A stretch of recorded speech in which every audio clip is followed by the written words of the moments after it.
ay mamimingwit kami sa damuhan. At lahat sila ay pwedeng makapingwit ng 500,000 pesos. Ready?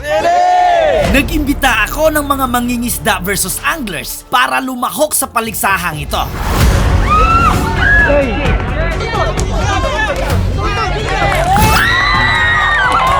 First catch! Baldo!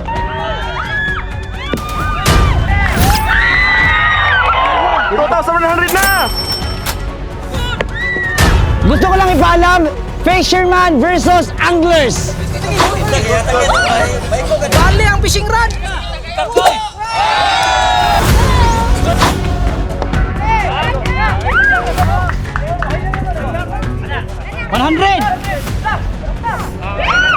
$100, pata lang nakuha. Kung napapansin nyo, wala masyadong exposure ang fisherman kasi wala silang nakuha at nakapagtataka na hindi sila bihasa sa paggamit ng pingwit.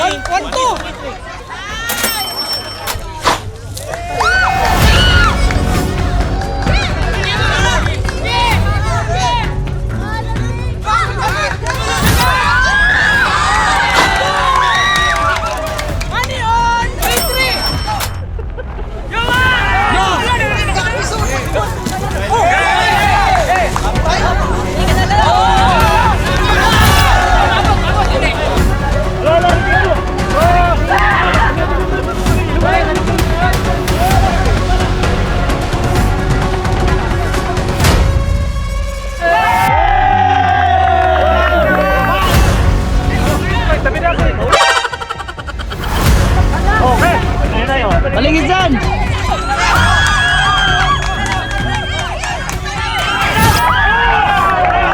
Paldo!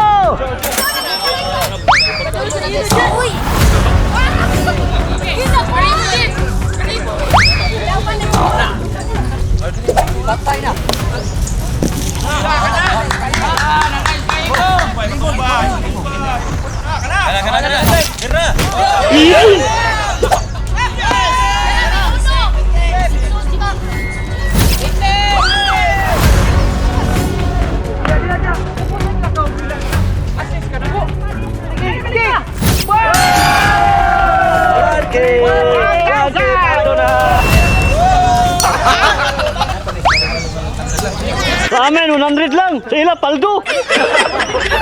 Habang aliw na aliw sila sa pagpingwit ng libo-libo, ang mga hindi inaasahang pangyayari ay palaging dumadating dahil ang isa sa mga partisipante ay natamaan ng pingwit.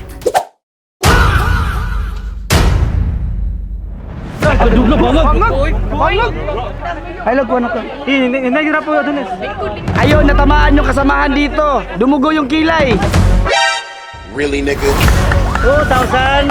Okay. Para sa mga viewers, gusto naming ipaalam, ang linya ay dapat iwasan. Hindi dapat mahawakan o madikit kahit damit para maiwasang ma-eliminate. At si Tatay, ang pinakaunang player na sumuway nito. Dahil tumama ka sa yellow line, out ka na. Out na. 500.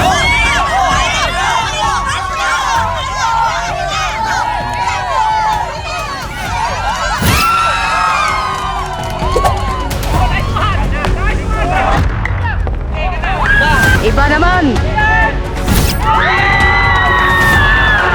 Pagnes! Lesbill, paldo! Sa tingin mo, may pag-asa pa? Wala na.